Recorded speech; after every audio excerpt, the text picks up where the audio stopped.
नमस्कार, मैं ओम प्रकाश यादव आप सभी का ब्लूमिंग माइंड क्लासेस में स्वागत करता हूं। आशा करता हूं आप लोग बहुत ही अच्छे होंगे। यूपी TSSC पेट का कल एग्ज़ाम होने वाला है, तो यह जो वीडियो है अंतिम समय में प्रहार के लिए है। इस वीडियो में आपको ज़्यादातर आपके करेंट और स्टैटिक जीके के जो भी संभावित प्रश्न जितने भी हो सकते हैं, तो वो सभी आपको देखने को मिल जाएंगे। उन सभी तथ्यों के विषय में इसमें चर्चा किया गया है, कहाँ से प्रश्न बन सकता है, एग्जामिनर कहाँ से प्रश्न उठाएगा। तो सबसे पहले बात करते हैं, युद्ध कहाँ तक टाला जाए, द्वंद्व कहाँ तक पाला जाए, तू भी है राणा का वंशज, फेंक भाला जहाँ तक जाए। तो ये जो पंक्तियाँ हैं भारत के एथलीट नीरज चोपड़ा जी के ऊपर काफ़ी अच्छे से फिट होती हैं, क्योंकि इन्होंने टोक्यो ओलंपिक 2020 में व्यक्तिगत स्पर्धा में भारत को एकमात्र स्वर्ण पदक दिलाया।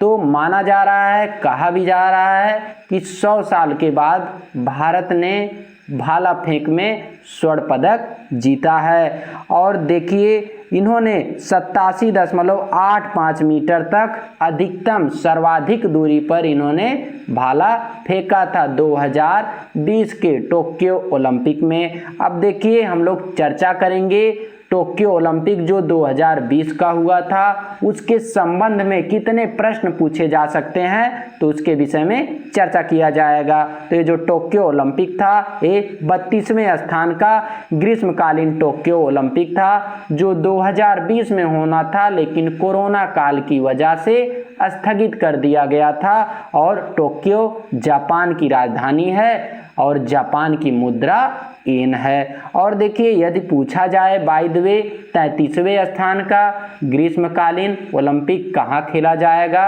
तो आपका 2024 में फ्रांस की राजधानी पेरिस में खेला जाएगा। और 34वें स्थान का ग्रीष्मकालीन ओलंपिक 2028 में आपका 2028 में लॉस एंजिल्स में खेला जाएगा, जो अमेरिका में पड़ता है। और 35वें स्थान का ग्रीष्मकालीन ओलंपिक जो 2032 में ऑस्ट्रेलिया में खेला जाएगा।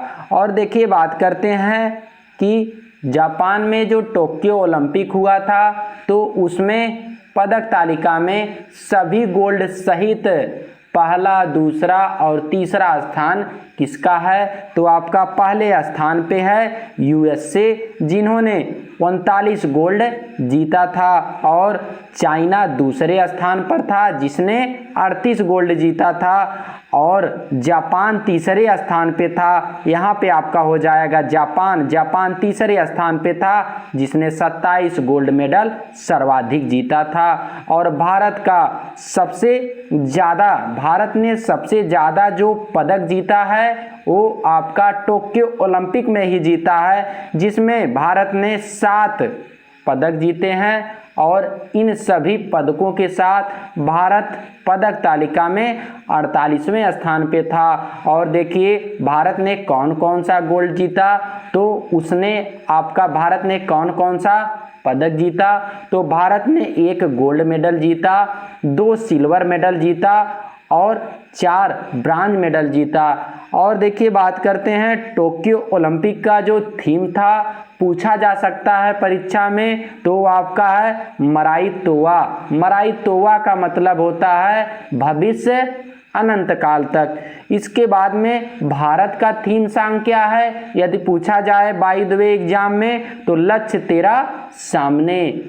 तेरा सामने, जिसको फरमाया था मोहित चौहान जी ने, भारत की तरफ से इसको गाया था। ये भारत के सिंगर हैं। और देखिए, टोक्यो ओलंपिक 2020 में पहला गोल्ड जीता था यान कियान ने, जो चीन की तीरंदाज हैं, तीरंदाजी में इन्होंने जीता है। और सबसे युवा पदक जीतने वाली मोमजी निशिया। तो 2 तरीके से प्रश्न पूछा जा सकता है कि पहला गोल्ड किसने जीता था टोक्यो ओलंपिक 2020 में, तो यान कियान ने जीता था। लेकिन यदि पूछा जाए बाय द वे सबसे युवा पदक जीतने वाली कौन थी, तो आपका मोमजी निशिया थी जिन्होंने गोल्ड मेडल जीता था। और देखिए यदि पूछा जाए भारत कुल कितना पदक अब तक जितना ओलंपिक हुआ है उसमें भारत ने कितना पदक जीता है, तो भारत ने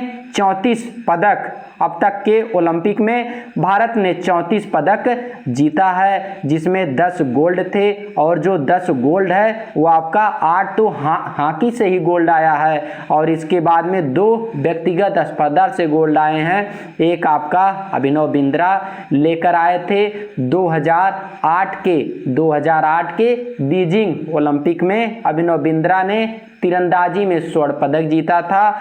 और 2020 का जो टोक्यो ओलंपिक हुआ है अभी हाल ही में, तो उसमें भाला फेंक में नीरज चोपड़ा ने स्वर्ण पदक भारत को दिलाया है और इन्होंने 87.85 मीटर तक भाला फेंका था। तो देखिए आगे चर्चा करते हैं। आपका ओलंपिक में भारत की तरफ से पदक जीतने वाली पहली महिला कड़म मल्लेश्वरी, जिन्होंने भारत तोलन में कांस्य पदक जीता था। सन 2000 के सिडनी ओलंपिक में इन्होंने कांस्य पदक जीता था। और भारत तोलन में मीराबाई चानू ने 2020 के टोक्यो ओलंपिक में रजत पदक जीता था और इनको फाइनल में हराया था हांगछू ने गोल्ड जीता था। और देखिए यदि पूछा जाएगा मीराबाई चानू ने कुल कितना वजन उठाया था, तो मीराबाई चानू ने 202 केजी वजन उठाया था। ये 49 केजी भारत तोलन से संबंध रखती हैं, इनको हराया था हांगछू ने हराया था और ये गोल्ड मेडल जीती थी हांगछू और मीराबाई चानू ने रजत पदक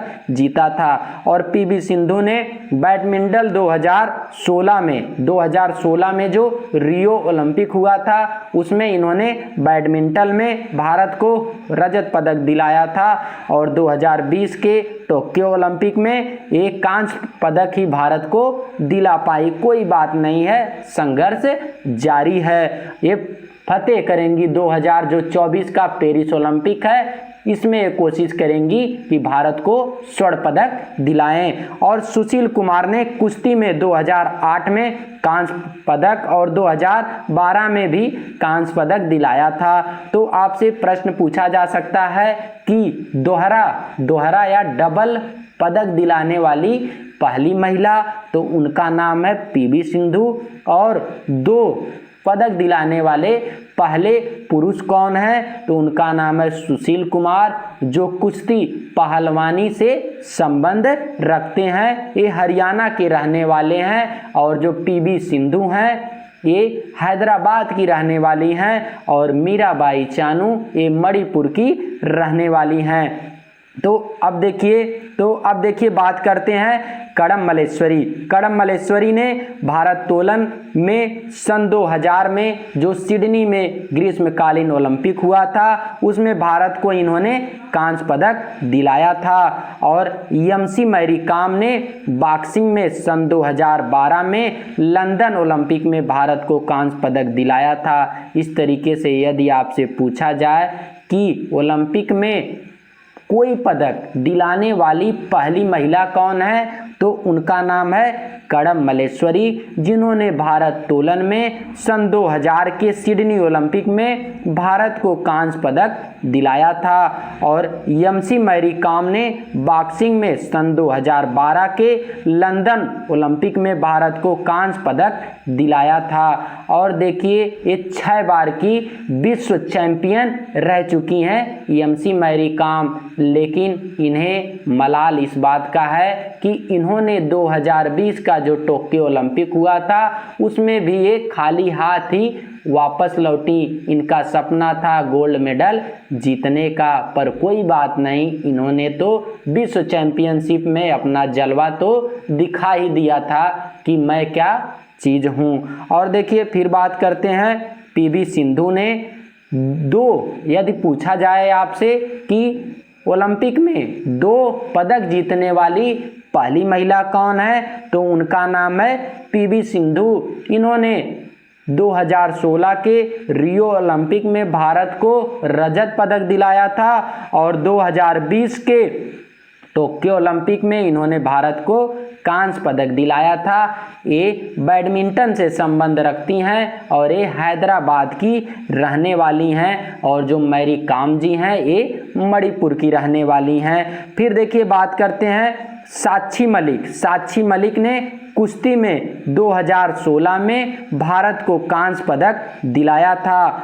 और देखिए यदि पूछा जाए आपसे कि ओलंपिक में 2 पदक जीतने वाले पहले व्यक्ति कौन हैं, तो वो हैं सुशील कुमार, जिन्होंने 2008 के ओलंपिक और 2012 के ओलंपिक में कुश्ती में पहलवानी में इन्होंने भारत को कांस्य पदक दिलाया था। अब देखिए बात करते हैं 2020 का। तो मैं पहले ही बताया था कि भारत टोक्यो ओलंपिक में सबसे ज़्यादा पदक जीता था, अपना परफॉर्मेंस इसने सुधारा था। मतलब भारत ने खुद ने, वैसे तो आपका पदक तालिका की बात नहीं की जा रही है, पदक तालिका में तो अमेरिका आगे है, भारत ने 7 पदक जीता है। तो इसमें बात किया जाएगा सबसे पहला जो पदक दिलाया था वो मीराबाई चानू जी ने दिलाया था। भारत तोलन में ये 49 केजी वेट लिफ्टर हैं। इन्होंने कुल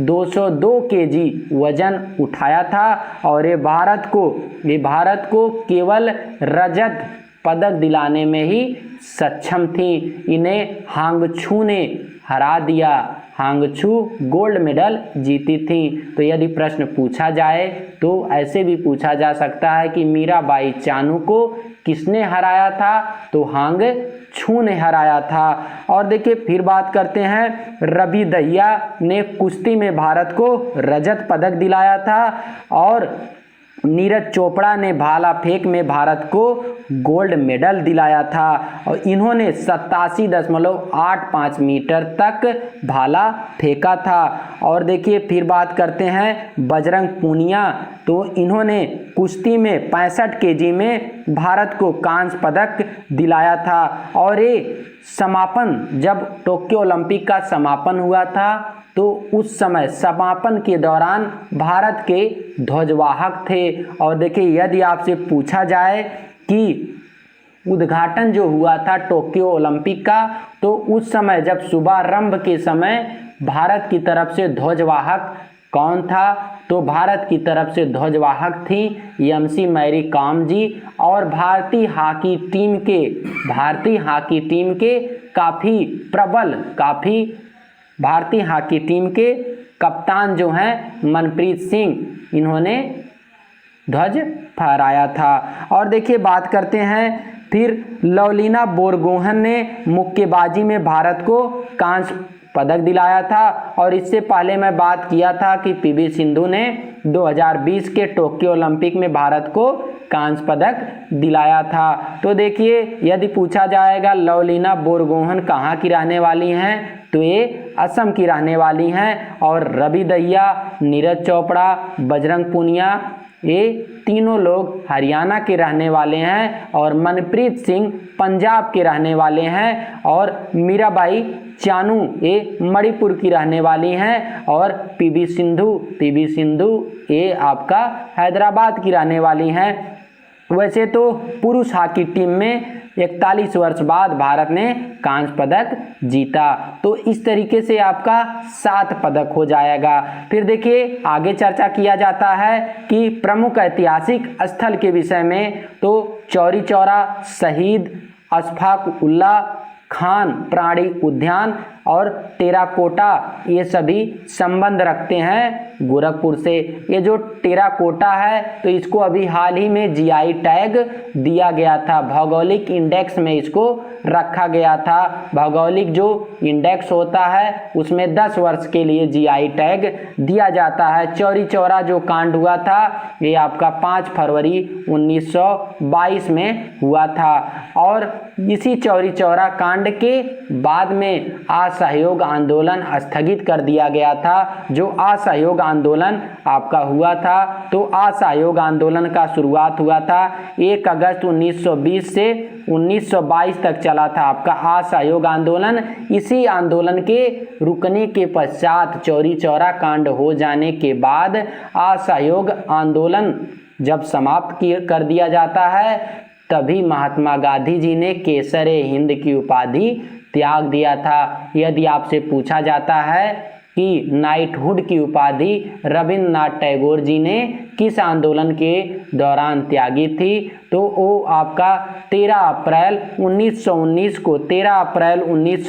को हुआ था। जलियांवाला बाग हत्याकांड अमृतसर में हुआ था। तो इस दौरान रविंद्रनाथ टैगोर जी ने अपनी नाइटहुड की उपाधि त्याग दी थी। और फिर देखिए बात करते हैं, यदि आपसे पूछा जाएगा ट्रांसजेंडर यूनिवर्सिटी, तो ये आपका कुशीनगर में अवस्थित है। कुशीनगर यूपी में पड़ती है, ट्रांसजेंडर यूनिवर्सिटी पड़ती है। और देखिए जो ये अशफाक उल्लाह खां हैं, तो इनका संबंध आपका काकोरी कांड से है। तो जो काकोरी कांड हुआ था, एग्जाम में पूछा जा सकता है, तो 9 अगस्त 1925 को लखनऊ के पास में ट्रेन डकैती की गई थी, जिसमें 4 लोग शामिल थे। चंद्रशेखर आजाद, राम प्रसाद बिस्मिल, राजेंद्र लाहिड़ी और अशफाक उल्लाह खान जी थे।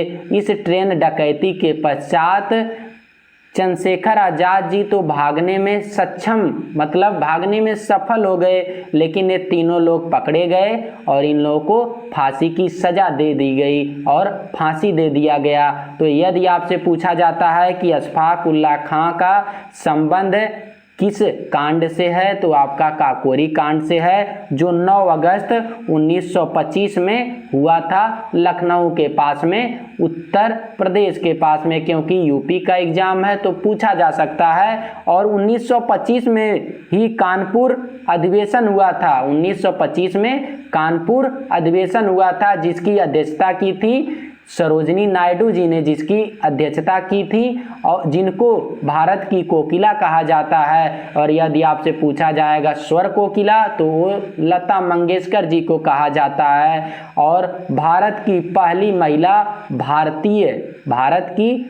महिला कांग्रेस की अध्यक्ष जो भारत की रहने वाली थी, तो आपका सरोजिनी नायडू जी 1925 में कांग्रेस की कानपुर अधिवेशन में अध्यक्षता की थी। और यदि पूछा जाए कि पहली महिला कांग्रेस की अध्यक्ष, तो 1917 का जो कोलकाता अधिवेशन हुआ था, तो उसमें अध्यक्षता की थी एनी बेसेंट जी ने किया था, जो आयरलैंड की रहने वाली थी, जिन्होंने होम रूल मोमेंट भी चलाया था। तो होम रूल लीग मोमेंट जो चलाया गया था, एनी बेसेंट और लोकमान्य बाल गंगाधर तिलक जी, 2 लोगों ने मिलकर चलाया था। लोकमान्य बाल गंगाधर तिलक को उपद्रवी नेता भी कहा था, बी चिरोल ने कहा था। 1916 में चलाया गया था होम रूल लीग मूवमेंट, और 1916 में ही लखनऊ अधिवेशन हुआ था, जिसकी अध्यक्षता किए थे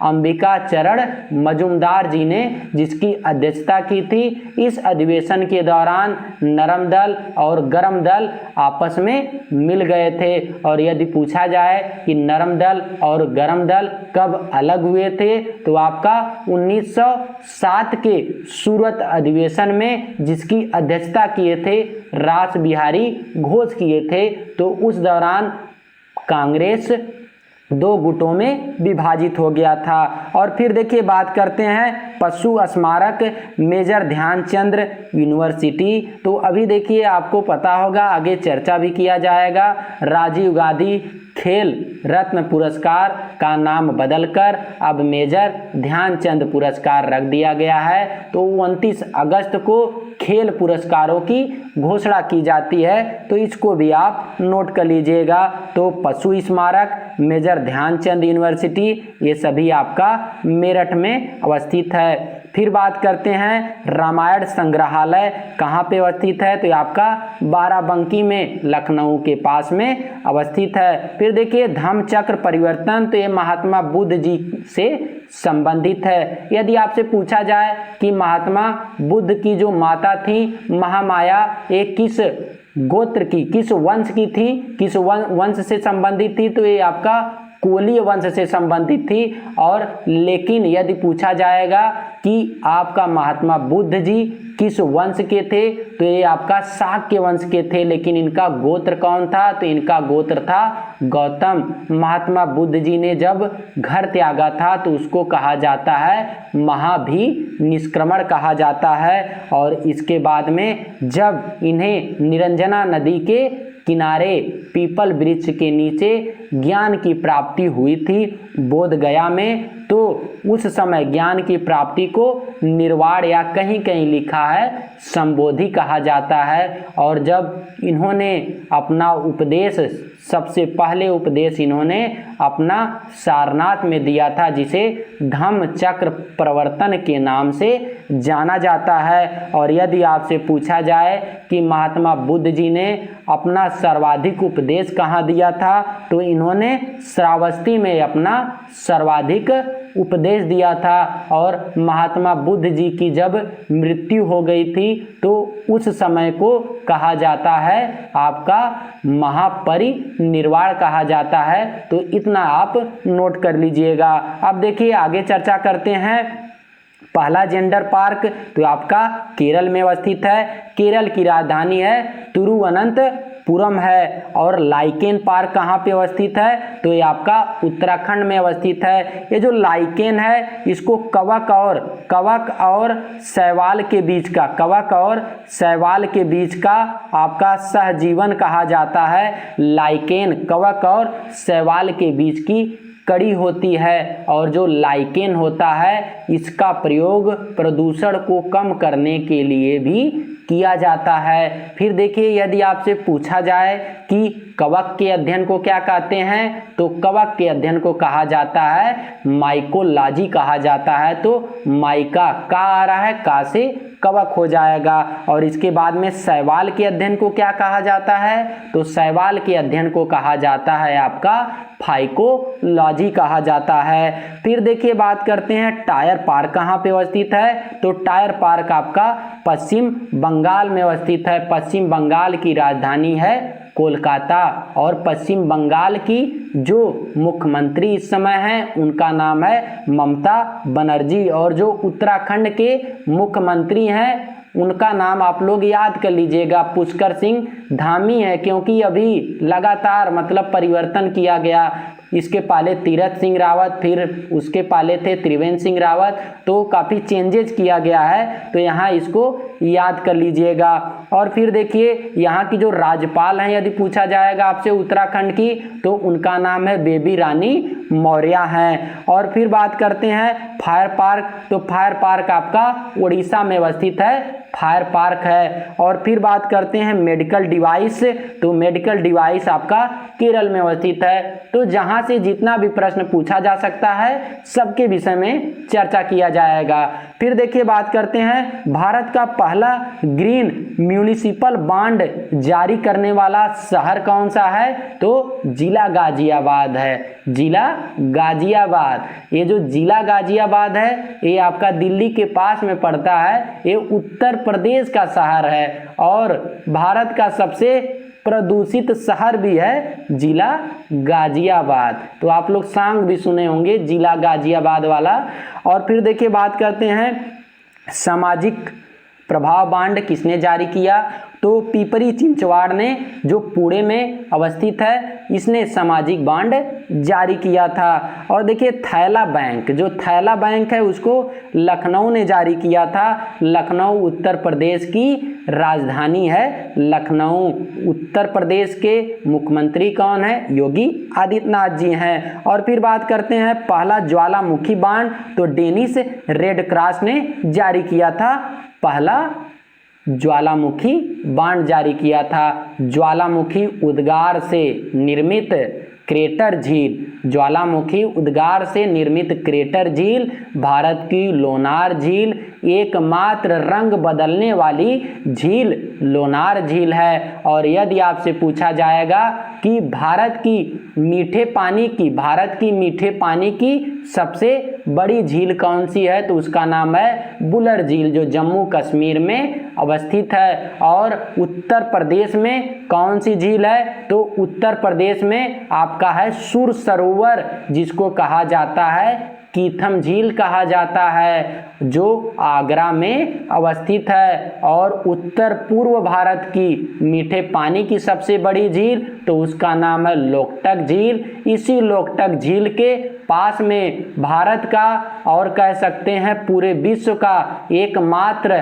तैरने वाला राष्ट्रीय उद्यान, तो उसका नाम है कायबू लामजाओ राष्ट्रीय उद्यान, मणिपुर में अवस्थित है। फिर बात करते हैं आपका भारत की खारे पानी की सबसे बड़ी झील, तो उसका नाम है आपका चिल्का झील, जो उड़ीसा में अवस्थित है। और विश्व प्रसिद्ध खारे पानी की झील, तो उसका नाम है आपका सांभर झील, जो राजस्थान में अवस्थित है। फिर देखिए आगे चर्चा करते हैं, केंद्रीय चावल अनुसंधान संस्थान कहाँ पे है, तो आपका कटक उड़ीसा में है। देखिए यहाँ पे टर्निंग है थोड़ा सा, मतलब हर चीज़ के विषय में बात किया जाएगा। जितना इसी वीडियो के माध्यम से जितना आपका भूगोल के विषय में चर्चा हो सकता है मैं करूँगा, और इतिहास के विषय में जितना चर्चा हो सकता है उतना करेंगे, ताकि जो आपका 50 नंबर का जो जीके का है, जनरल साइंस और जनरल नॉलेज दोनों का है, मतलब जनरल स्टडी का है, वो कंप्लीट हो जाए।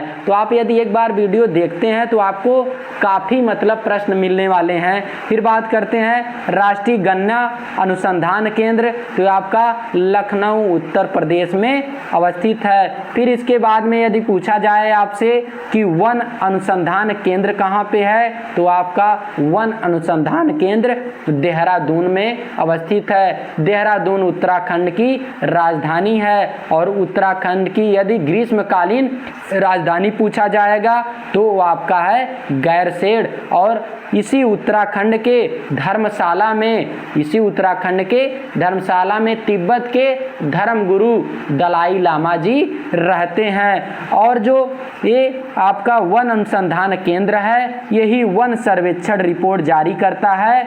2019 के वन सर्वेक्षण रिपोर्ट के अनुसार भारत में वनों की जो कुल संख्या है वो आपका 24.56% भारत में कुल वन है। और 16वें स्थान की रिपोर्ट थी जो 2019 में आई थी। फिर बात करते हैं भारतीय कपास अनुसंधान संस्थान का कहाँ पे अवस्थित है, तो आपका भारतीय कपास अनुसंधान संस्थान है आपका नागपुर में अवस्थित है। और देखिए जो कपास होता है, कपास की खेती के लिए सबसे अच्छी मिट्टी कौन सी है, तो वो आपका है काली मिट्टी, जिसको रेगुर या लावा मिट्टी के नाम से भी जाना जाता है। और फिर देखिए बात करते हैं राष्ट्रीय दुग्ध रिसर्च इंस्टीट्यूट कहाँ पे अवस्थित है, तो राष्ट्रीय दुग्ध रिसर्च इंस्टीट्यूट ये आपका दूध खाट की नगरी करनाल हरियाणा में अवस्थित है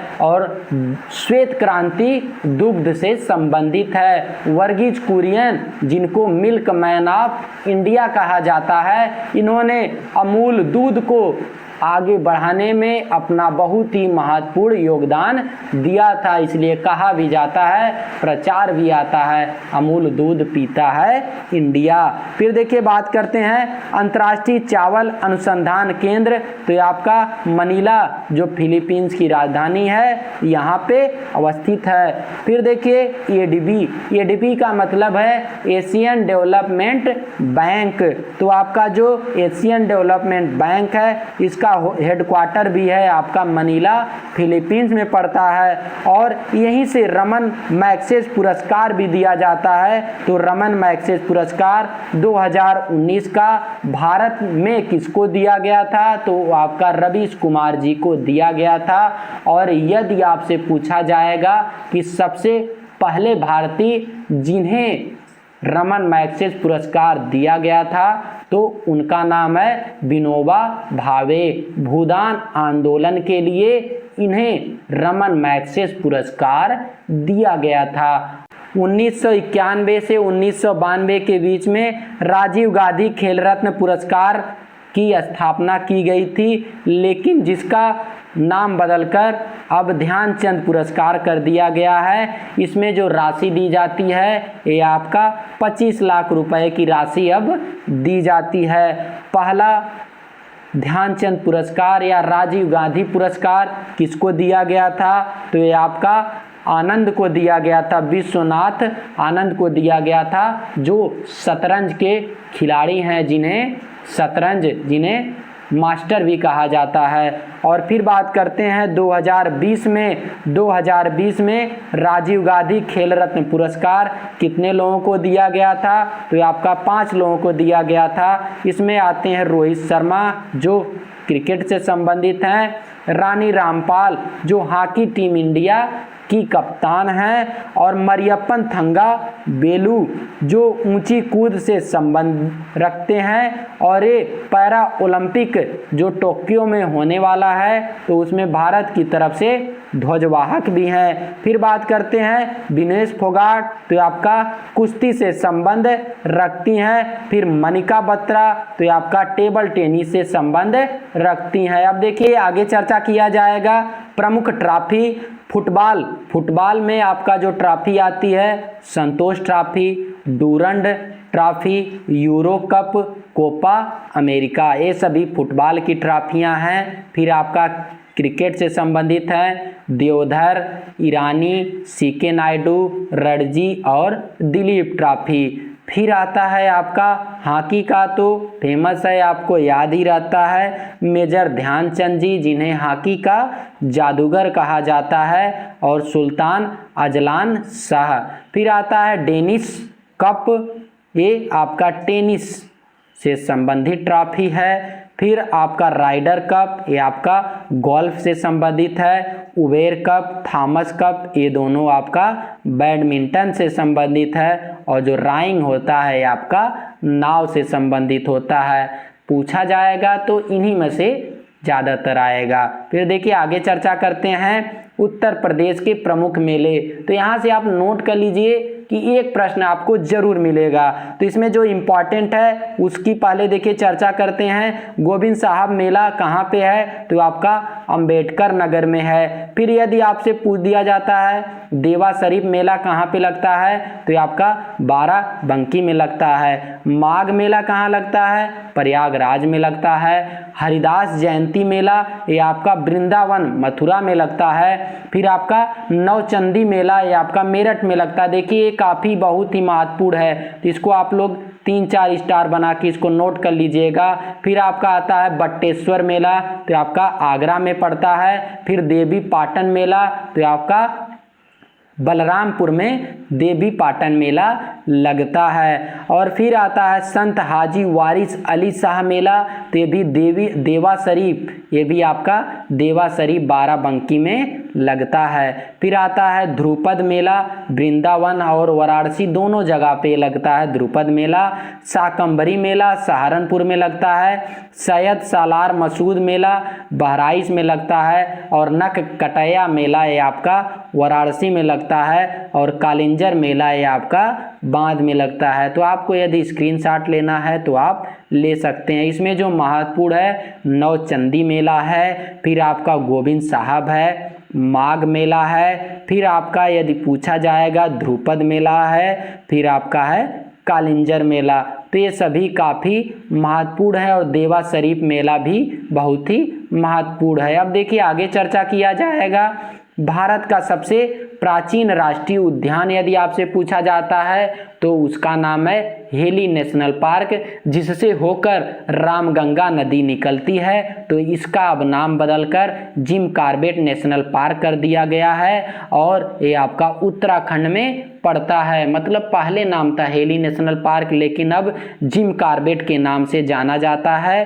फिर आता है भारत का सबसे बड़ा राष्ट्रीय उद्यान तो आपका हेमिस राष्ट्रीय उद्यान है जो लद्दाख में अवस्थित है। लद्दाख की 2 राजधानियां हैं, एक आपका लेह गर्मी में, कारगिल आपका ठंडी में पड़ता है। फिर यदि पूछा जाए आपसे भारत का एकमात्र तैरता हुआ राष्ट्रीय उद्यान कहाँ पे अवस्थित है तो आपका मणिपुर में अवस्थित है, जिसका नाम है कायबुल लामजाओ राष्ट्रीय उद्यान। ये लोकटक झील के पास में पड़ता है। फिर आता है भारत का नवीनतम राष्ट्रीय उद्यान तो इसका नाम है देहिंग पटकाई राष्ट्रीय उद्यान जो असम में अवस्थित है। फिर आता है काजीरंगा राष्ट्रीय उद्यान, एक सींग वाले गेंडे के लिए प्रसिद्ध राष्ट्रीय उद्यान तो ये आपका असम में पड़ता है। असम की राजधानी है दिसपुर। फिर आता है सुंदरबन डेल्टा राष्ट्रीय उद्यान जहां पर बंगाल टाइगर पाए जाते हैं तो ये आपका पश्चिम बंगाल में पड़ता है। पश्चिम बंगाल की राजधानी है कोलकाता। और देखिए यदि आपसे पूछा जाएगा कि सबसे बड़ा विश्व का सबसे बड़ा द्वीप कौन सा है तो आपका ग्रीनलैंड द्वीप है जो अमेरिका का है। और इसके बाद में यदि आपसे पूछा जाएगा कि भारत का या विश्व का सबसे बड़ा नदी द्वीप कौन सा है तो आपका माजुली द्वीप है जो ब्रह्मपुत्रा नदी पर असम में अवस्थित है। और यदि पूछा जाएगा विश्व का सबसे बड़ा डेल्टा कौन सा है तो आपका सुंदरबन डेल्टा है जो ब्रह्मपुत्रा जिसको बांग्लादेश में जमुना कहा जाता है, गंगा जिसे बांग्लादेश में पद्मा कहा जाता है, इन दोनों का संयुक्त रूप मेघना कहलाता है। तो मेघना के द्वारा मतलब गंगा और ब्रह्मपुत्रा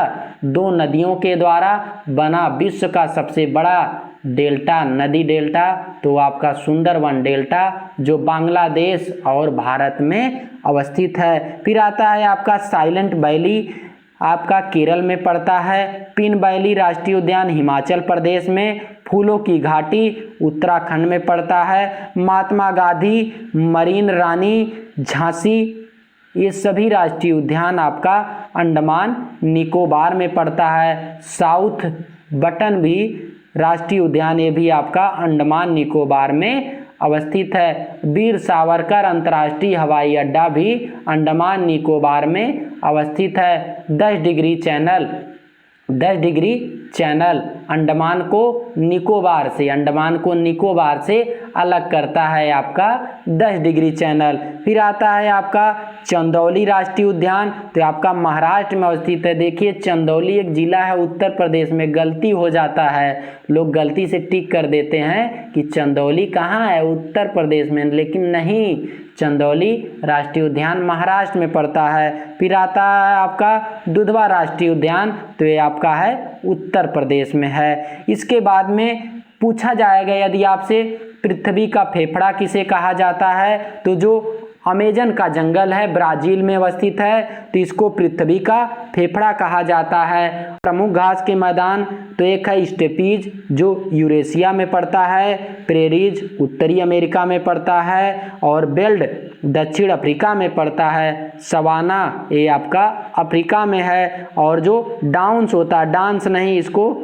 डाउन्स कर लीजिए, डाउन्स हो जाएगा, डाउन्स क्योंकि ऑस्ट्रेलिया की पिच बहुत बाउंस करती है इसीलिए जो डाउन्स घास का मैदान है वो आपका ऑस्ट्रेलिया में पड़ता है। फिर देखिए प्रमुख विज्ञान की शाखाएं तो इसमें है फाइकोलॉजी शैवालों का अध्ययन, माइकोलॉजी कवक का अध्ययन, हार्टिकल्चर बागवानी से संबंधित है, वर्मी कल्चर केचुआ से, और जो केचुआ होता है इसे किसान का जिगरी यार कहा जाता है। और आपका बीटी कल्चर ये अंगूर की खेती से संबंधित है, एपी कल्चर मधुमक्खी पालन, एपीग्राफी का मतलब होता है शिलालेखों का अध्ययन, तो इसको आप लोग सही कर लीजिएगा, ये है आपका शिलालेखों का अध्ययन। शिलालेख का अध्ययन जो होता है उसे कहा जाता है एपीग्राफी कहा जाता है। और कॉस्मोलॉजी में ब्रह्मांड का अध्ययन किया जाता है। और सेरीकल्चर में रेशम कीट पालन किया जाता है। पेडोलॉजी का मतलब होता है भूमि का अध्ययन और इसके बाद में सिस्मोलॉजी का मतलब होता है भूकंप का अध्ययन। भूकंप का मापन किस यंत्र के द्वारा किया जाता है? तो आपका सिस्मोग्राफ के द्वारा किया जाता है। किस स्केल पर मापन किया जाता है? तो आपका रिक्टर स्केल, राशिफेरल स्केल, ये दो प्रमुख स्केल हैं। और भूकंप जब आता है तब ब्रह्मांड में रेडान गैसें मतलब अधिक मात्रा में रेडान गैसों का उत्सर्जन होता है। एकमात्र गैस जो वायुमंडल में नहीं पाई जाती है तो आपका रेडान गैस वायुमंडल में नहीं पाई जाती है। फिर देखिए आगे चर्चा करते हैं भारत का शास्त्रीय नृत्य। तो भारत में कुल 8 शास्त्रीय नृत्य हैं, जिसमें है कर्नाटक यक्षगान है और केरल में है कथकली, मोहिनी अट्टम। कथकली में बाहों का संचालन किया जाता है। और इसके बाद में तमिलनाडु, तो जो आपका तमिलनाडु है यहाँ पे भरतनाट्यम तमिलनाडु से संबंधित है। कुचिपुड़ी आंध्र प्रदेश से संबंधित है। उड़ीसा का शास्त्रीय नृत्य है। और जो मणिपुरी है वो आपका मणिपुर का शास्त्रीय नृत्य है। और सत्रिया नृत्य जो है असम का है। और जो शंकरदेव हैं, शंकरदेव जी सत्रिया नृत्य से ही संबंधित है। फिर आपका उत्तर भारत का जो है कथक शास्त्रीय नृत्य है। फिर इसके बाद में यदि पूछ लिया जाएगा आपसे प्रमुख लोक नृत्य, तो उत्तर प्रदेश में है नागिन डांस, जो नागिन डांस किया जाता है, और रासलीला है, और आपका मयूर डांस, ये सभी उत्तर प्रदेश के हैं। और असम का है बिहू जो लोक नृत्य है असम का है। और पिंडवानी आपका छत्तीसगढ़ का है। पिंडवानी कर लीजिएगा इसको, ये आपका है पिंडवानी, ये छत्तीसगढ़ का लोक नृत्य है। महाराष्ट्र का लावड़ी है और तमाशा है। और कठपुतली घूमर ये राजस्थान का लोक नृत्य है। फिर देखिए आगे चर्चा करते हैं आपका प्रमुख परमाणु संयंत्र। देखिए थोड़ा सा वीडियो लंबा होगा, लेकिन आपको इसमें सभी चीज़ मैं बताने की कोशिश किया हूँ, जो ज़रूर आपको 10, 15, 20 नंबर ज़रूर इस वीडियो से आपको मिल जाएंगे। देखिए बात करते हैं प्रमुख परमाणु संयंत्र। तो कुडनकुलम, कल्पक्कम, ये सभी तमिलनाडु में अवस्थित हैं। कैगा कर्नाटक में, काकरापारा गुजरात में, नरौरा उत्तर प्रदेश में, तारापुर महाराष्ट्र में अवस्थित परमाणु संयंत्र है। फिर आगे चर्चा करते हैं ई पंचायत पुरस्कार 2021 का किसको दिया गया? तो उत्तर प्रदेश ने ई पंचायत पुरस्कार 2021 को पाया। और जैव विविधता अधिनियम कब आया था? तो आपका सन 2002 में आया था जैव विविधता अधिनियम। इसी से याद आता है, आप कर लीजिएगा 22 मार्च, 22 अप्रैल और इसके बाद में 22 मई। तो 22 मार्च को मनाया जाता है विश्व जल दिवस, 22 अप्रैल को मनाया जाता है विश्व पृथ्वी दिवस, 22 मई को मनाया जाता है वर्ल्ड बायोडाइवर्सिटी डे, विश्व जैव विविधता दिवस मनाया जाता है। और फिर आपका आपदा प्रबंधन अधिनियम ये आता है सन 2005 में आता है। और सन 2005 में ही आता है राइट टू इंफॉर्मेशन, सूचना का अधिकार। राइट टू इंफॉर्मेशन का मतलब है सूचना का अधिकार। फिर आता है आपका पर्यावरण संरक्षण अधिनियम, तो आपका 1986 में आता है। और इसके बाद में वन्य जीव संरक्षण अधिनियम 1972 का है। महामारी अधिनियम 1897 का है। उपभोक्ता संरक्षण 2019 का है। और राइट टू इंफॉर्मेशन 2005 का अधिनियम है। और राइट टू एजुकेशन ये आपका 2009 का अधिनियम है। वैसे तो 86वां संविधान संशोधन सन 2002 में किया गया था, जिसके अंतर्गत 6 से 14 वर्ष के सभी बच्चों को शिक्षा अनिवार्य कर दिया गया था। तो आपका राइट टू एजुकेशन सन 2009 का है लेकिन, और इंफॉर्मेशन सन 2005 का है। फिर यदि पूछा जाएगा आपसे ई लोक अदालत, तो आपका छत्तीसगढ़ से संबंधित है। छत्तीसगढ़ ने सबसे पहले ई लोक अदालत चलाया था। और बायोफ्यूल पॉलिसी और मुफ्त स्वास्थ्य बीमा योजना चिरंजीवी योजना, ये सभी आपका राजस्थान की योजनाएं हैं। तो और देखिए यदि पूछा जाएगा कि सौर ऊर्जा कृषि के क्षेत्र में लागू करने वाला पहला राज्य, तो आपका ये भी है राजस्थान है। अब देखिए आता है स्वामी विवेकानंद योग यूनिवर्सिटी कहाँ पे बनाई जाएगी, तो आपका लॉस एंजिल्स अमेरिका में बनाई जाएगी। और 21 जून को विश्व योग दिवस भी मनाया जाता है, जिसकी थीम है योगा फॉर वेलनेस और वेलबींग। वैसे सन 2014 में कहा गया था कि आपका विश्व योग दिवस मनाया जाएगा और सन 2015 से योग दिवस मनाया जाता है, तो आपका 7वें स्थान का ये आपका योग दिवस है। तो इसका जो थीम है योगा फॉर वेलनेस और योगा फॉर वेलबींग, ये आपका इसका थीम है सन 2021 का जो विश्व योग हुआ था। रामसर साइट की बात किया जाएगा, यदि ये आर्द्र भूमि से संबंधित है तो रामसर जो वो आपका ईरान का एक स्थान है। तो भारत में कुल रामसर साइटें जो हैं 42 रामसर साइट हैं। और देखिए बात करते हैं 2 फरवरी 1971 में ईरान में आर्द्र भूमि संरक्षण के लिए मुहिम चलाई गई थी, और जिसके अंतर्गत भारत में यदि आपसे पूछा जाएगा पहली रामसर साइट कौन थी, तो आपका चिल्का झील जो उड़ीसा में अवस्थित है, और 42वीं रामसर साइट जो सोकर झील आपका लद्दाख में अवस्थित है, ये भारत की 42वीं रामसर साइट है। और यूपी में सबसे अधिक, भारत में सबसे अधिक जो रामसर साइट है वो आपका यूपी में ही अवस्थित है। और यूपी में सुर सरोवर या जिसे कहा जाता है कीथम झील जो आगरा में अवस्थित है, ये भी रामसर साइट में आता है। अब देखिए आगे चर्चा करते हैं भारत का अनुसंधान केंद्र। तो दक्षिण गंगोत्री, मैत्री और भारती।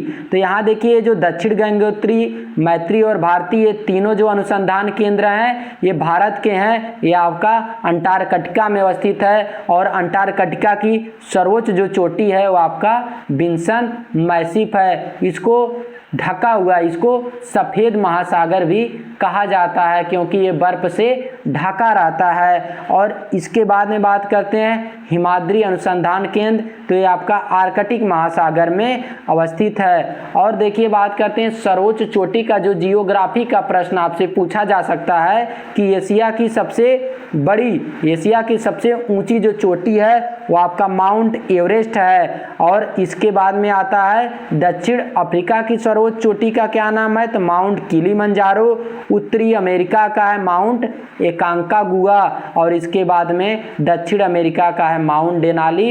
यूरोप का है एल्ब्रूस, और इसके बाद में ऑस्ट्रेलिया का है माउंट कोसिअस्को है। और देखिए यदि आपसे पूछ दिया जाएगा कि दक्षिण भारत की सबसे ऊंची चोटी कौन सा नाम है, तो इसको लिख लीजिएगा AAK, अन्नाद्रमुक अन्नामलाई की पहाड़ी जो केरल में अवस्थित है। और इसके बाद में दूसरी सबसे ऊंची चोटी डोडा बेटा है जो तमिलनाडु में है, तो इसको आप गलत मत करिएगा। अब देखिए आगे चर्चा करते हैं आपका सिपकिला दर्रा, प्रमुख दर्रे की बात किया जाएगा तो सिपकिला दर्रा हिमाचल प्रदेश में अवस्थित है, रोहतांग दर्रा भी हिमाचल प्रदेश में अवस्थित है। जो सिपकिला दर्रा है यहीं से होकर सतलुज नदी भारत में प्रवेश करती है, और रोहतांग दर्रे में अटल सुरंग अवस्थित है। अटल सुरंग की लंबाई है 9.04 किलोमीटर है। फिर आता है आपका नाथुला दर्रा, जेलेपला दर्रा, ये दोनों सिक्किम में अवस्थित हैं। और इसके बाद में आपका बोमडिला दर्रा, दीफू दर्रा, यांग्याब दर्रा, ये सभी अरुणाचल प्रदेश में अवस्थित हैं। फिर देखिए यदि आपसे एक तरीके से प्रश्न पूछा जाएगा कि ब्रह्मपुत्र नदी भारत में किस दर्रे से होकर प्रवेश करती है, तो ब्रह्मपुत्र नदी अरुणाचल प्रदेश के यांग्याब दर्रे से होकर भारत में प्रवेश करती है।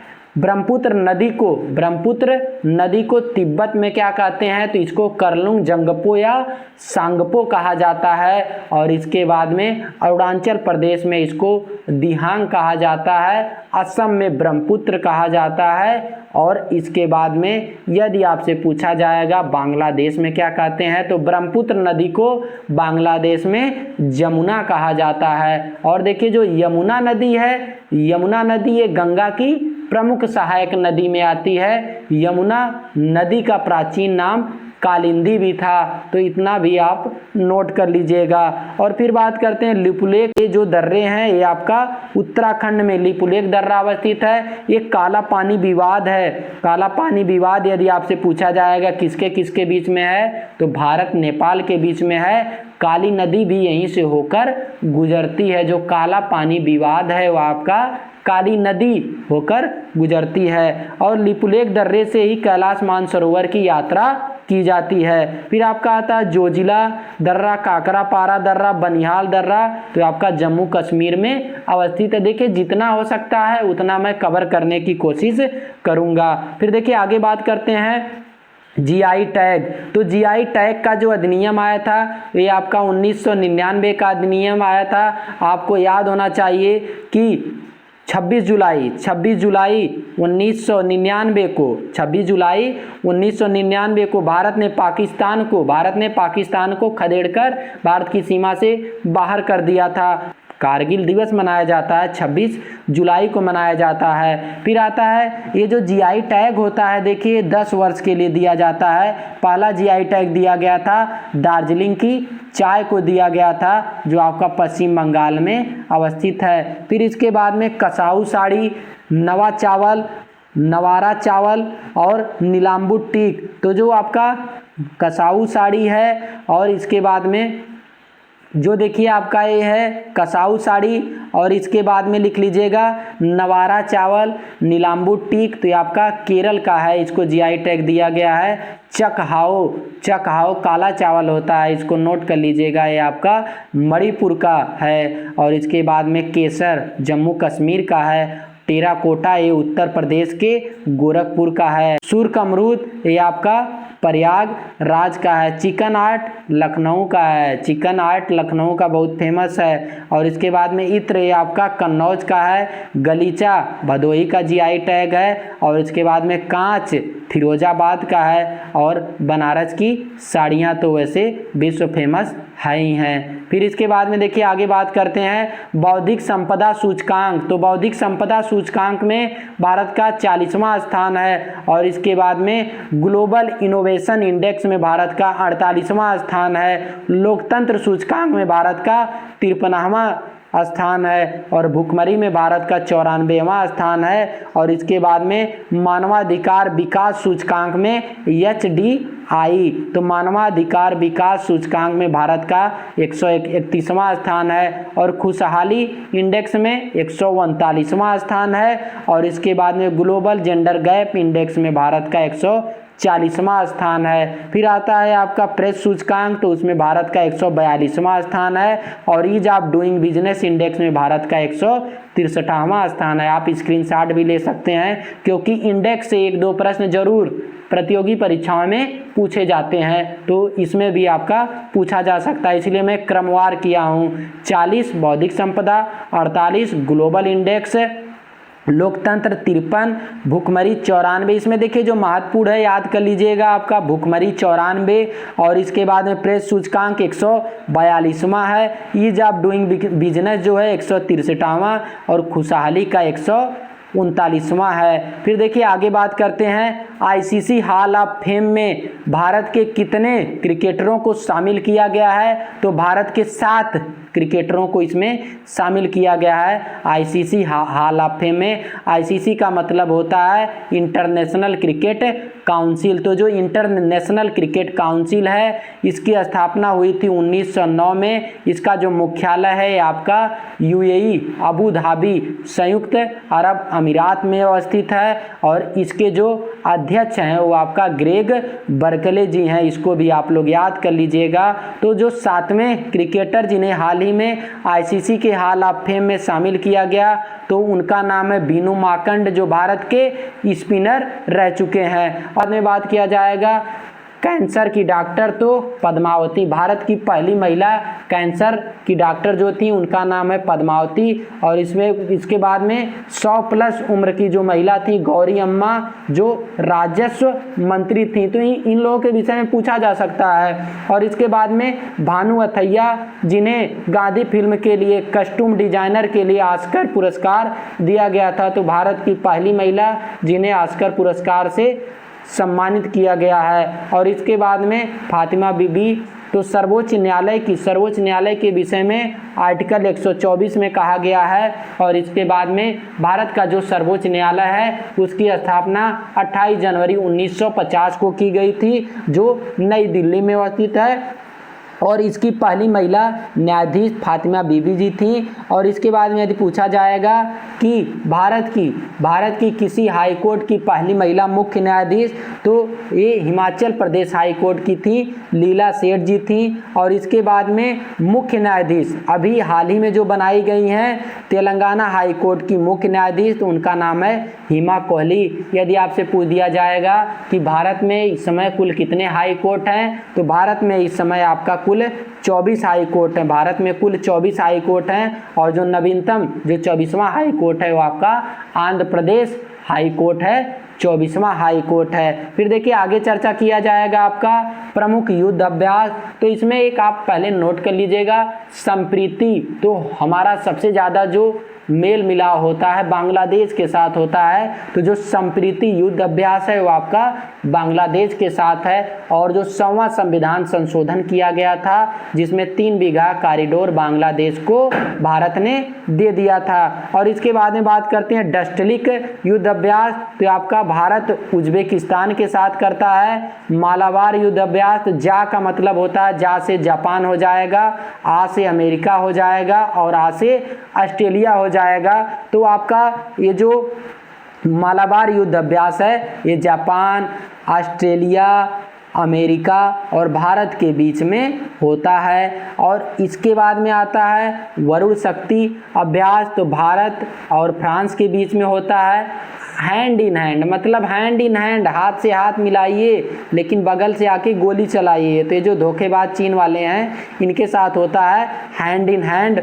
1954 में पंचशील समझौता हुआ था जिसके अंतर्गत भारत ने कहा था, और चीन भी आया था मतलब भारत के पास में, इसने कहा था मतलब हम कोई भी मतलब एक तरीके से लड़ाई वगैरह नहीं करेंगे और इसके बाद में हम कब्जाने की कोशिश नहीं करेंगे। लेकिन ये गया, देखा भारत के सैनिक हैं सड़क बनाने में व्यस्त हैं, आया 1962 में आपका चीन के साथ युद्ध हो गया। फिर इसके बाद में धर्म गार्डियन ये जापान के साथ होता है, इंद्र जो आपका रूस के साथ होता है, मित्र शक्ति श्रीलंका के साथ में, सूर्य किरण नेपाल के साथ में, गरुड़ और समुद्र शक्ति ये दोनों इंडोनेशिया के साथ में युद्ध अभ्यास होते हैं। और देखिए फिर बात करते हैं आपका अवार्ड के विषय में, इससे भी संबंधित प्रश्न पूछे जाएंगे। तो आपका land for life award Shyam सुंदर जयानी को दिया गया है।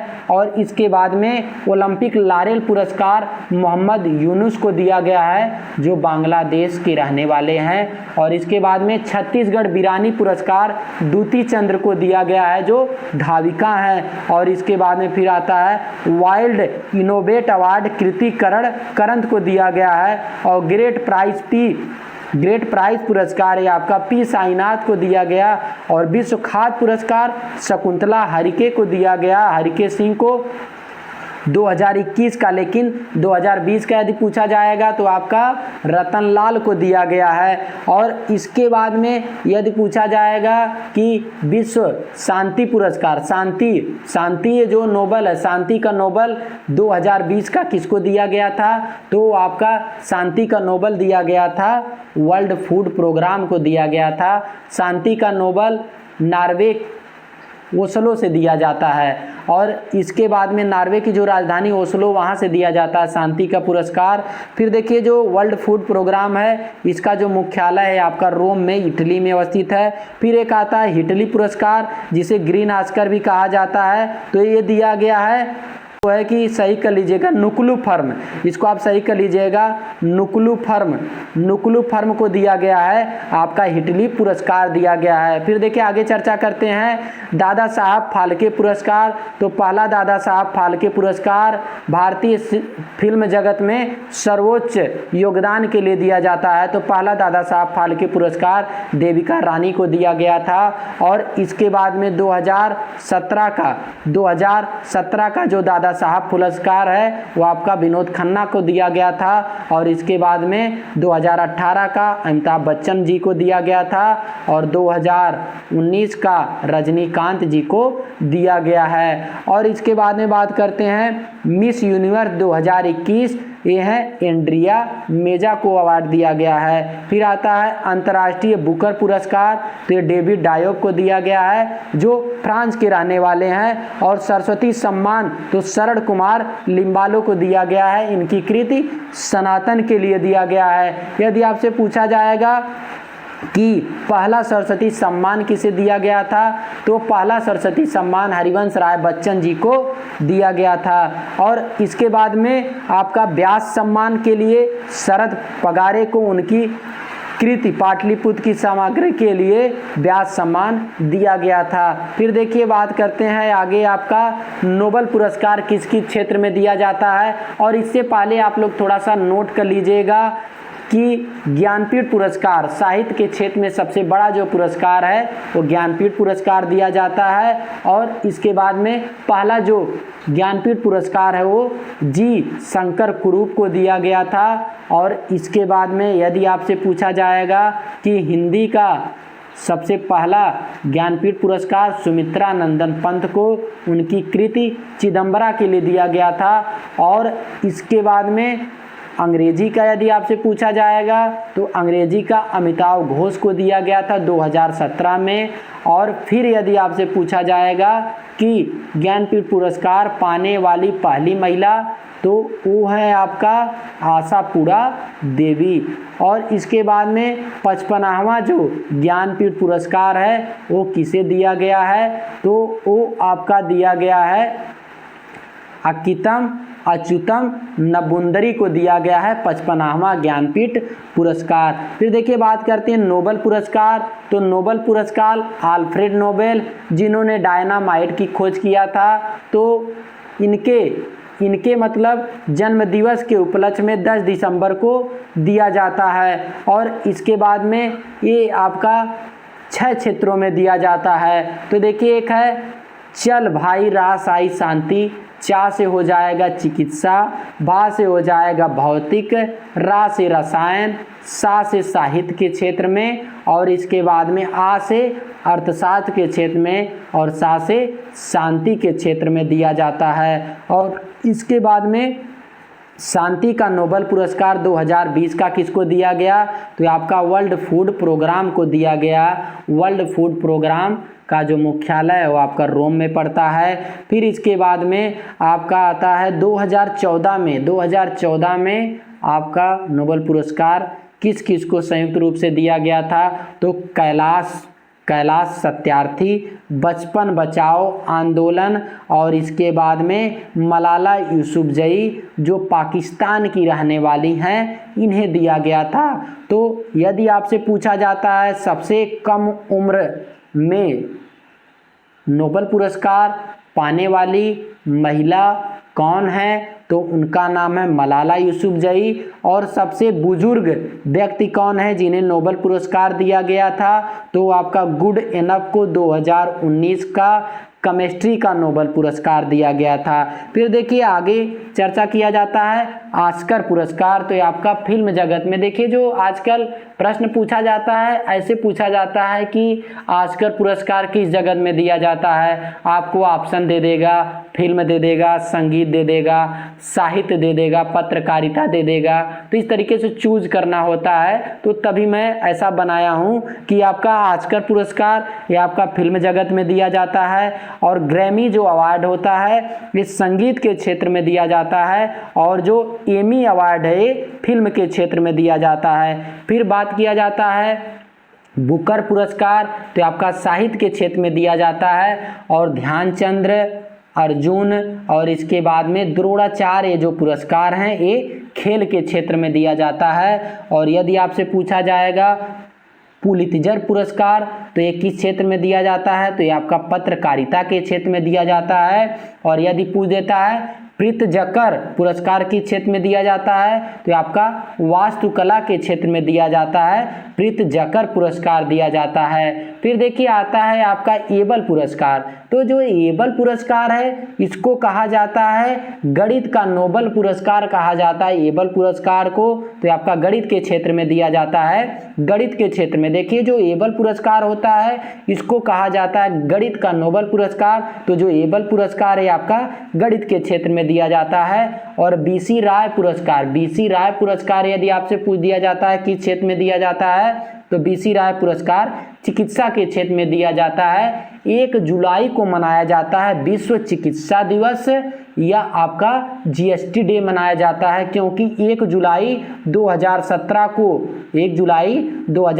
को 101वां संविधान संशोधन के अंतर्गत भारत में जीएसटी को लागू किया गया था। जीएसटी को लागू करने वाला पहला राज्य असम था, और पहला देश जिसने जीएसटी को अपनाया था तो आपका फ्रांस था जिसने जीएसटी को अपनाया था। तो इतना आप लोग एक बार स्क्रीनशॉट लीजिए और 1-2 बार वीडियो को आप देख लीजिए। थोड़ा सा टाइम है, आप यदि 1 घंटा टाइम आप वेस्ट कर रहे हैं अपना इस वीडियो पे तो आपको बहुत ज़्यादा जानकारी मिलेगी। मैं कह सकता हूँ आप खुद जब एग्ज़ाम देंगे तो आप देखेंगे कि आपको ज़्यादातर प्रश्न देखने को मिलेंगे।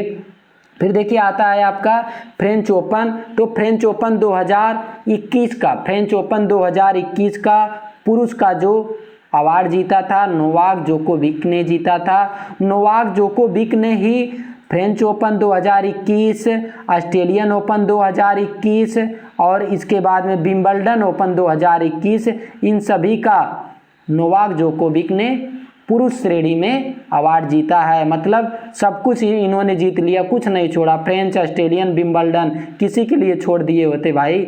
अब देखिए बात करते हैं आपका, लेकिन महिला अलग अलग हैं।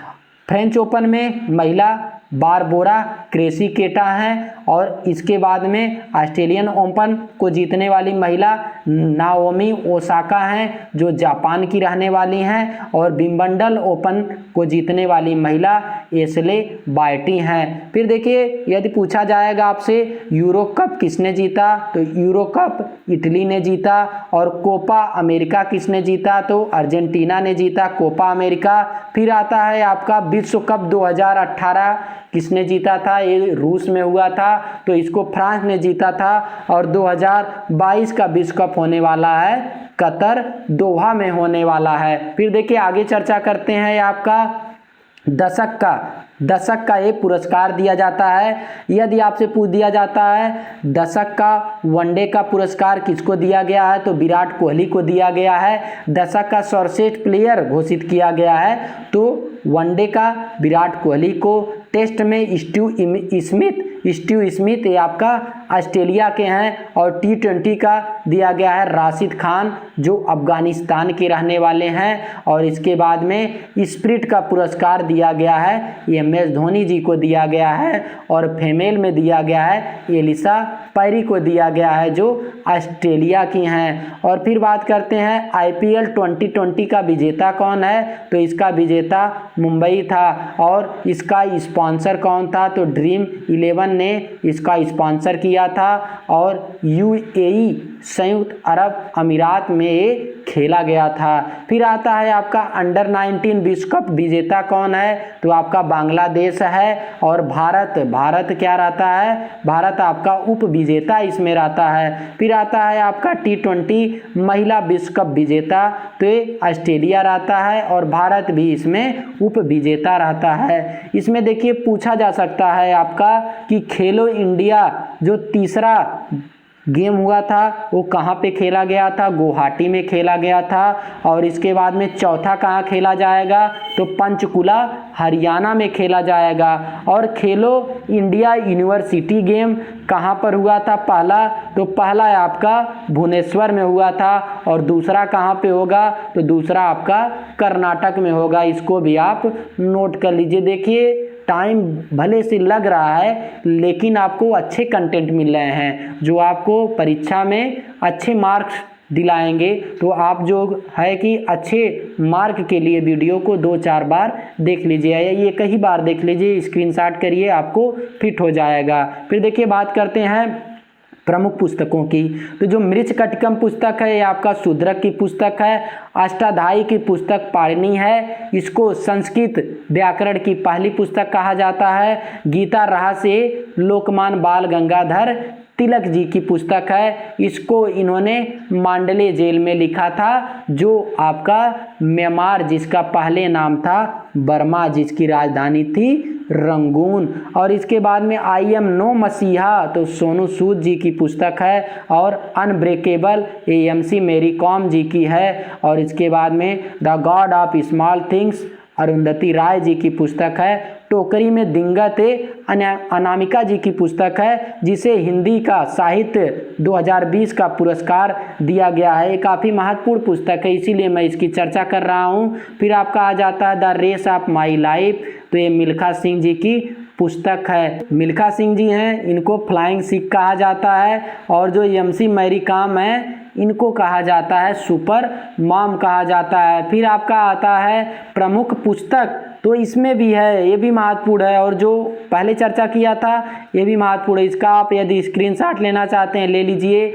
और इसके बाद में देखिए राज तरंगड़ी, तो ये आपका कल्हड़ की पुस्तक है। और जो गीत गोविंद है ये जयदेव की पुस्तक है। और फिर आता है CU की, तो ये हेनसांग की पुस्तक है। हेनसांग ये हर्षवर्धन के काल में भारत में आया था। और यदि आपसे पूछा जाता है वेनसांग कब आया था, तो वेनसांग आपका हर्षवर्धन के शासनकाल में आया था। फिर आता है आपका रत्नावली, तो रत्नावली ये हर्षवर्धन की पुस्तक है। और कादम्बरी हर्षचरित्र ये बाणभट्ट की पुस्तक है। लाइफ डिवाइन ये अरविंद घोष जी की पुस्तक है। और इंडिया डिवाइडेड ये राजेंद्र प्रसाद जी की पुस्तक है। और फिर विश्व इतिहास की झलक और भारत की खोज डिस्कवरी ऑफ इंडिया, इन दोनों के लेखक हैं जवाहरलाल नेहरू जी। मतलब ये जो दोनों पुस्तक है जवाहरलाल नेहरू जी की पुस्तक है। फिर आपका आता है मुद्रा राक्षस, तो ये आपका विशाख दत्त की पुस्तक है। इसको कहा जाता है जासूसी ग्रंथ भी कहा जाता है, मुद्रा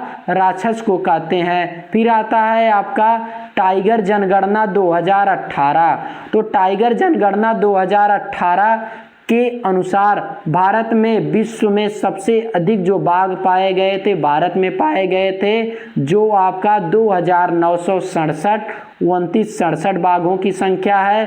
फिर आता है आपका मध्य प्रदेश, भारत में कुल 2967, बट भारत के किस राज्य में सबसे अधिक, तो आपका मध्य प्रदेश, जिसको टाइगर स्टेट भी कहा जाता है। तो यहाँ आपका 526 बाघ पाए जाते हैं। और देखिए 2010 में सेंट पीटर्सबर्ग रूस में घोषणा की गई थी कि 2020 तक टाइगरों की संख्या को दोगुना कर दिया जाए। तो इस मुहिम में भारत में जो आपका उत्तर प्रदेश में पीलीभीत टाइगर रिजर्व है, इसने टाइगरों की संख्या को दोगुना किया, जिसके कारण इसे T×2 2020 का अवार्ड दिया गया। फिर यदि आपसे पूछा जाएगा भारत का 52वां टाइगर रिजर्व कौन सा है, तो आपका रामगढ़ विषधारी है, जो राजस्थान में पड़ता है। फिर देखिए आगे आता है आपका G20 का सम्मेलन। तो G20 का सम्मेलन कहाँ कहाँ पे हुआ था, तो 2019 का जापान में हुआ था, और 2020 का सऊदी अरब में हुआ था, और 2021 का रोम इटली में होगा, और 2022 का इंडोनेशिया में होगा, और 2023 का जो G20 का शिखर सम्मेलन है वो आपका भारत में होगा। तो 2023 वाला बहुत ही महत्वपूर्ण है, ये परीक्षा में पूछा जाएगा। फिर आपका देखिए आता है G7, तो G7 का 2021 का G7 का जो बैठक है वो कहाँ पे हुआ था, तो आपका ब्रिटेन में हुआ था। इसको देखिए याद करने का तरीका, जैसे जैसे देश का नाम लिखा गया है G7 में कितने देश हैं, तो आपका 7 देश हैं G7 में। और देखिए फ्रांस में 2019 में हुआ था, अमेरिका में 2020 का होना था लेकिन उसको स्थगित कर दिया गया था, और इसके बाद में 2021 का ब्रिटेन में हुआ था, और जर्मनी में 2022 का जर्मनी में होगा, और जापान में 2023 का, और 24 का इटली में, 25 का कनाडा में होगा। तो इस तरीके से क्रमवार जैसे देशों का नाम है वैसे आप लिखिए, याद करिए, तो वैसे वैसे बैठक है। फिर आता है SCO, संघाई कोऑपरेशन ऑर्गेनाइजेशन। तो आपका इसका जो रूस में 2020 का जो सम्मेलन हुआ था रूस में हुआ था, और 2021 का दुशानबे जो तजाकिस्तान में पड़ता है, तजाकिस्तान की राजधानी है दुशानबे, यहाँ पर होगा। फिर देखिए आता है आसियान। तो आसियान में कुल 10 देश हैं। आसियान का जो मुख्यालय है वो जकार्ता इंडोनेशिया में पड़ता है, और इसकी 36वीं और 37वीं जो बैठक हुई थी वो आपका वियतनाम में हुई थी। और देखिए जो इसकी 38वीं और 39वीं बैठक होगी बंदर शेरी बागवान में होगी, जो ब्रुनेई की राजधानी है। और देखिए आसियान में कुल देश 10 हैं, तो इनको याद करने का ट्रिक मैं बनाया हूँ। ये आपका इंडोफिसी था, ब्रुनेई बिलाकम, इसका मतलब इंडो का मतलब इंडोनेशिया, और फी से फिलीपींस हो जाएगा, और सी से सिंगापुर हो जाएगा, था से थाईलैंड, मा से मलेशिया, ब्रुनोई है, फिर बी से वियतनाम, ला से लाओस, का से कंबोडिया है, और मा से म्यांमार है। इस तरीके से 10 देश हो जाएंगे। फिर आता है देखिए ब्रिक्स। तो ब्रिक्स में कुल 5 देश हैं। पहला है आपका ब्राज़ील होता है, फिर आता है रसिया, इंडिया, चाइना और साउथ अफ्रीका जो हाल ही में शामिल हुआ है। ब्रिक्स की मुद्रा 5R मुद्रा है, ब्रिक्स की मुद्रा। और देखिए जो ब्रिक्स का 2020 का सम्मेलन हुआ था ये आपका रूस में वर्चुअल कॉन्फ्रेंसिंग के माध्यम से हुआ था, और 2021 का भारत में होगा। फिर देखिए आगे चर्चा करते हैं आपका 2020 और 21 में भारत की GDP कितनी रहने वाली है।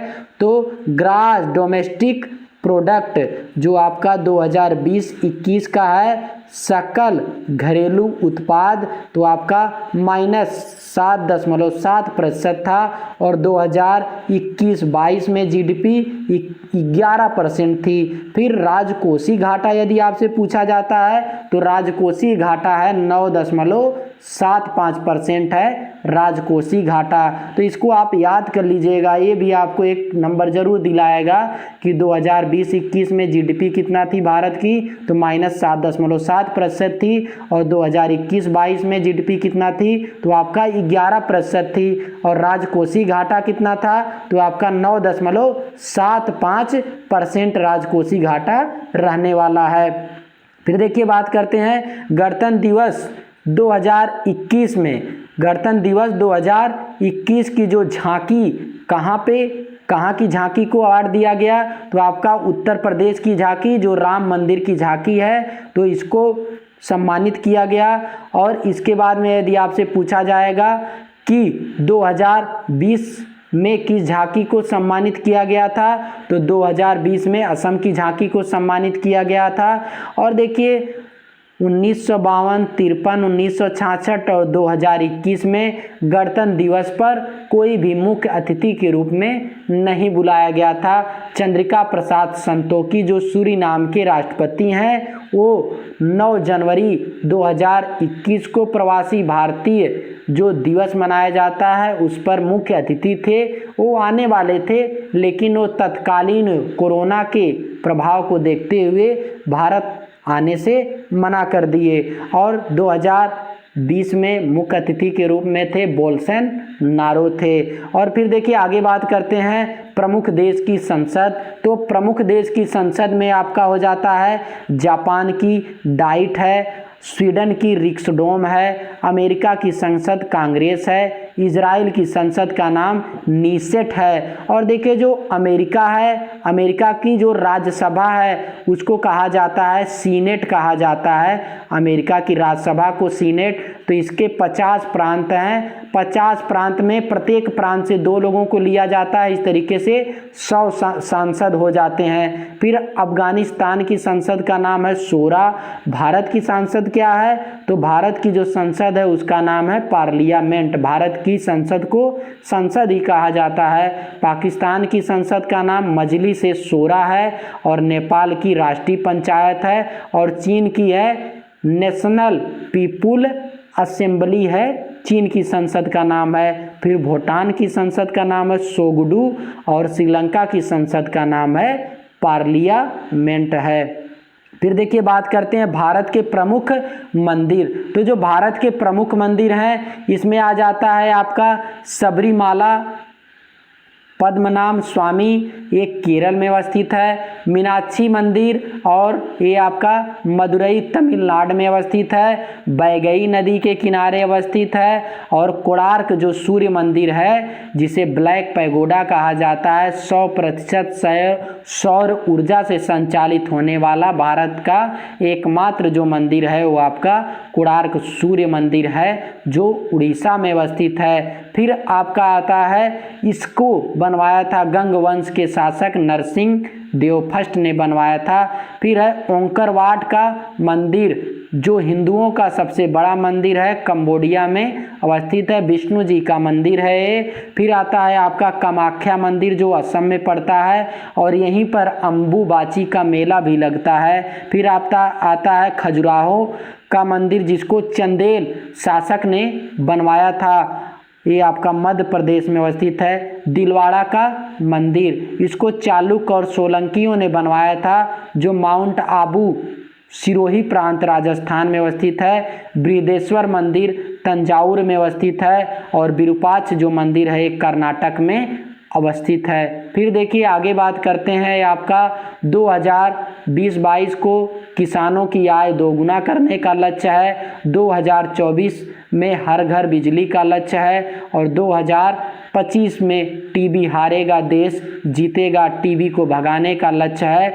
और 24 मार्च को मनाया जाता है टीबी दिवस मनाया जाता है, और 2030 में मलेरिया का अंत है, और इसके बाद में 25 अप्रैल को मनाया जाता है विश्व मलेरिया दिवस मनाया जाता है।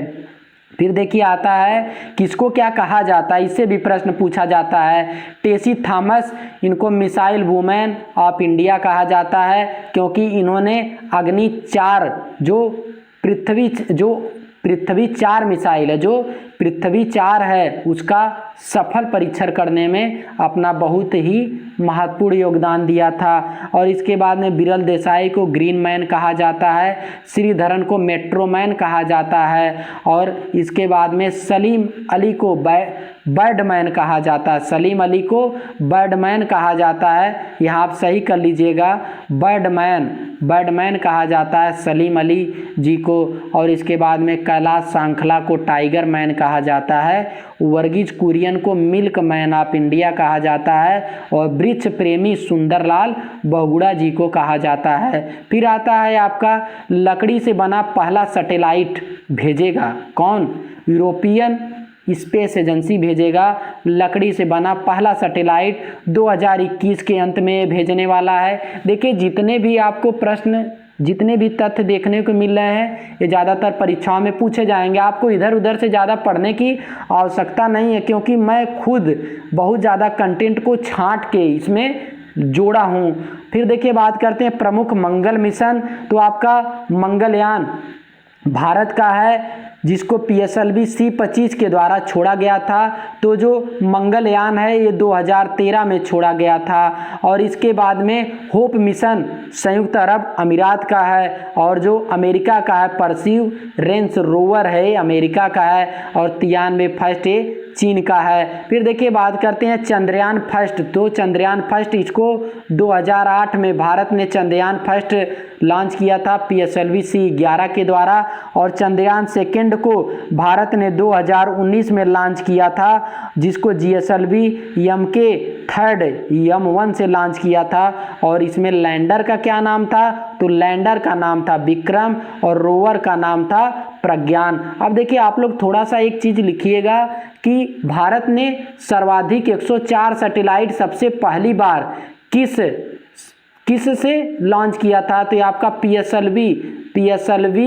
PSLV C-37 से लॉन्च किया था 104 सैटेलाइट को। लेकिन दुनिया में सर्वाधिक सैटेलाइट को लॉन्च कौन किया था, तो वो आपका स्पेस एक्स है, एलॉन मस्क की कंपनी है जो USA में अवस्थित है। इसने लॉन्च किया था फाल्कन 9 के द्वारा 143 सैटेलाइट को अंतरिक्ष में भेजने का काम किया था। ये भी परीक्षा में पूछा जा सकता है। फिर आपका आता है प्रश्न। देखिए जो प्रश्न है इससे भी आपका बहुत ही महत्वपूर्ण प्रश्न है। पहला प्रश्न है सतत विकास